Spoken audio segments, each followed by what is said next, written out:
Good morning everyone. কেমন আছেন সকলে? আশা করছি সকলে খুবই ভালো আছেন, সুস্থ আছেন। আমরাও কিন্তু বেশ ভালোই আছি। আমার নতুন আর একটা ব্লগে আপনাদেরকে স্বাগত জানাচ্ছি।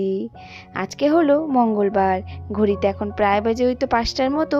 এখন থেকে সকলকে সঙ্গে নিয়ে আজকে ব্লগটা শুরু করলাম। জানেন তো সকাল সকালই উঠে পড়েছি। এখন ঘড়িতে হয়তো 5টার মতো বাজে, উঠে পড়েছি। তো ভেবেছিলাম আর একটু আগে উঠবো। জানেন এখন থেকে একটু অভ্যেসটা চেঞ্জ করব ভেবেছি। সকালে যেহেতু আমার আর ইয়োগা করা হচ্ছে না, আর কখনোই সময় হয় না সকালবেলা না করলে। তো সেই কারণে ভেবেছি এখন আরও একটু তাড়াতাড়ি উঠবো আর আমি এই তো ইয়োগা করব। আমি যেটা সব থেকে বেশি ভালোবাসি সেই জিনিসগুলোই দেখুন এখন আর করা হচ্ছে না। তো সেই কারণে ভেবেছি এখন থেকে অল্প অল্প করে তাড়াতাড়ি করে উঠবো। আজকে তো অ্যালার্ম দিয়ে রেখেছিলাম 4টের দিকে, কিন্তু সেটা আর হয়নি। ওই তো ঘুমটা ভেঙেছে এই তো 5টার দিকে। যাই হোক, ঘুম থেকে উঠে আগে এই তো বাসি উঠোনটা আগে ঝাড় দিয়ে নিলাম। বাসি উঠোনটা ঝাড় দিয়ে এইদিকে মুখে জল দিয়ে চলে আসলাম এই তো ঘরে। এইদিকে এখন ঘরগুলো ভালো করে ঝাড় দিয়ে নেব। ওইদিকে মা বাবা দুজনেই উঠে পড়েছে। আর এখন তো এই তো গরমের দিন, এই সূর্য মামা তো সে কখনই উঠে পড়েছে। এই ওয়েদার না কি বলবো, এই সকালবেলার দিকে একটু ভালো লাগে, বেলা হবে আর অতটাই গরম বাড়বে। যাই হোক, সকাল সকালে যত কাজ পারি করে নিতে পারলে বাঁচি আমি। কারণ এই তো রৌদ্র ওঠার পর আমার আর কোনো কাজই যেন করতে ইচ্ছে করে না। জানেন, জানি না কেন এই গরমের দিন শরীরটা এতটা আলসামো থাকে, কোনো কাজের দিকেই যেন যেতে ইচ্ছে করে না। কিন্তু হ্যাঁ, আমার সঙ্গে এটা হয় যে হ্যাঁ, যদি কোনো কাজ ধরি আমি, সেই কাজগুলো তাড়াতাড়ি করে সেরে তারপর বসে থাকবো এমনটাই। কিন্তু ওই তো বেলা বেশি হয়ে গেলে তখন আর করতে ইচ্ছে করে না। সকাল সকাল আমাকে যে কোনো কাজই দাও না কেন, আমি সব কাজই সময় মতো করে দিতে পারবো, জানেন তো এমনটা হয়। যাই হোক, ওইদিকে মার রুমগুলো ঝাড় দিয়ে এইদিকে কিন্তু এখন আমার রুমটা ঝাড় দিতে চলে এসেছি। এখন যেহেতু এই রুমটাতে থাকি না, এই রুমটা তো আটকানোই থাকে আর এটা তেমন একটা বেশি নোংরা হয় না। সকালবেলা যখন আমি ঘুম থেকে উঠি ভালো করে একবার ঝাড়ু ঝুড়ি দিয়ে রেখে দিই। আর ওই তো বিকেলবেলার দিকে মামা একটু পড়াশোনা করতে বসে, তখনই একটু আর কি নোংরা হয়। সারাটা দিন তো আর এমনি ঘরে বসা হয় না। যাই হোক, এই তো দেখুন ঘরগুলো ঝাড় দেওয়া হয়ে গেছে। এখন ওই তো সিঁড়িগুলো দিয়েও ভালো করে ঝেড়ে দিলাম আর দিয়ে চলে আসলাম এই তো রান্নাঘরে। বাসি কাজের মধ্যে এই একটা কাজ, রান্নাঘরের মানে গ্যাসটা ভালো করে মুছতে হবে।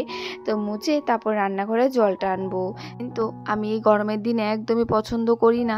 হ্যাঁ, গরমে একটু হালকা হালকা থাকবে, রাত্রের দিকে আর তেমন একটা প্রবলেম হয় না। এই রকম গরম থাকলে কিন্তু বেশ ভালো লাগে।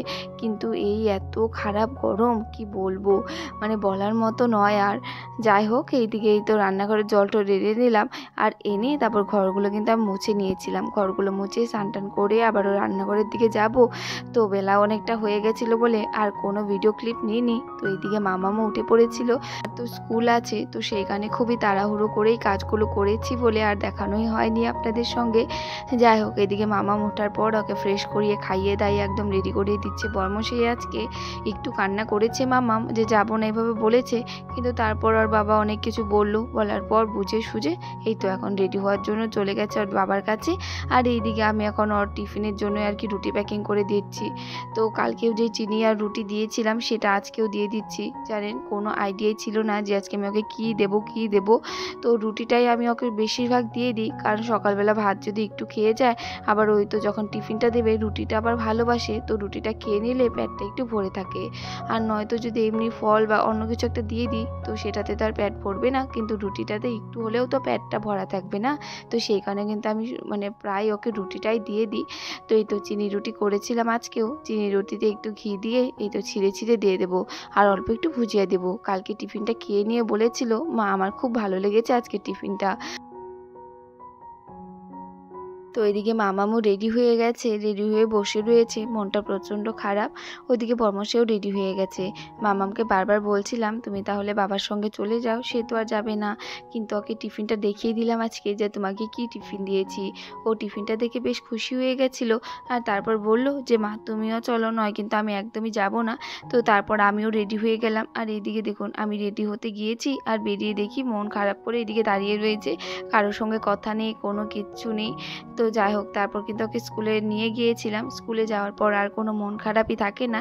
তো স্কুলে দিয়ে এসে আমি চলে এসেছি ঘরে। দেখুন, ঘরে এসে আবার রান্নাঘরে চলে এসেছি।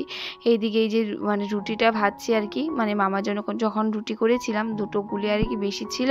তো এই তো এখন আমি বাবার জন্য আর কি রুটিটা করে দিচ্ছি। আর জানেন তো, স্কুলে যাওয়ার সময় কিন্তু বেশ অনেকটা তাড়াহুড়ো করে যাই। তো সেই কারণে আর সকালে কিচ্ছু খাওয়া হয়নি, যেহেতু অনেকটাই বেশ খিদে পেয়ে গেছে। বর্মশাও খেয়ে দেও চলে গেল দোকানে, আর এইদিকে বাবার খাওয়াটা বানিয়ে দিয়ে আমিও খেয়ে নেব। আজকে আবার ওই তো ভাত রয়েছে, আমি ভাতটাই খাবো। তো ভেবেছিলাম আমি আজকে ভাত খাবো না, রুটি যেহেতু রয়েছে মাখা, তো ভেবেছিলাম মানে রুটিটাই খাবো। তারপর ভাবলাম যে না, বাবাকেই দিয়ে দিই আর আমি ওইটা ভাত খেয়ে নেব। যাই হোক, এইদিকে কিন্তু বাবার খাওয়াটা দিয়ে এইদিকে এখন পাঁপড়গুলো আমি ঠিকঠাক করে রাখছি। কালকে বাজার থেকে বর্মশ এনেছে কয়েকটা পাঁপড়। আমার না পাঁপড় খেতে বেশ ভালো লাগে, আর ডালের সঙ্গে যে কোনো পাঁপড়ই হোকটা কেন দেখবেন খেতে কিন্তু বেশ দারুণ লাগে। তো এই তো 2টো গোল গোল পাঁপড় এনেছিল আর সাবুর পাঁপড় এনেছিল। সাবুর পাঁপড়টা কিন্তু বেশ দারুণই লাগে, আমার তো বেশ ভালোই লাগে। কার কার ভালো লাগে কমেন্ট করে বলবেন তো। যাই হোক, ওইদিকে কিন্তু আমি এইসব কাজ করে রান্নাবান্না সেরে মামামকে স্কুলে গিয়েছিলাম আনতে, আর আনার পর এদিকে মামামকে দিয়েছি ডাবের জল। দেখুন, এখানে বলছে আমি খাবো না, আবার ও কিন্তু পছন্দও করে, আবার খেয়েও নিয়েছিল। কিন্তু আমি তো ওয়েটিংয়ে আছিলাম যে আমি কি খাবো। আমি তো ডাবটা কেটে তারপর যে শাঁসগুলো বেরোয় সেটা আমার খুবই ভালো লাগে, আমি সেটাই খাবো। চলুন এখন ডাবের জলটা তাড়াতাড়ি করে খেয়ে নিই, খেয়ে তারপর ওই তো আবার ডাবের শাঁসটাও তো খেতে হবে না। ডাবের জলটা খেয়ে এই তো এইদিকে এখন কেটে নিচ্ছি। জানেন, আজকে ডাবটা ভীষণই ভালো ছিল, বেশ জলটা মিষ্টিও ছিল, আর মানে শাঁসটাও বেশ ভালো ছিল। তো চলুন আমি এখন ডাবের শাঁসটা খাই। আবারও দেখা হবে নতুন আরেকটা ভিডিওতে। ততক্ষণের জন্য ভালো থাকবেন, সুস্থ থাকবেন। রাধে রাধে, বাই।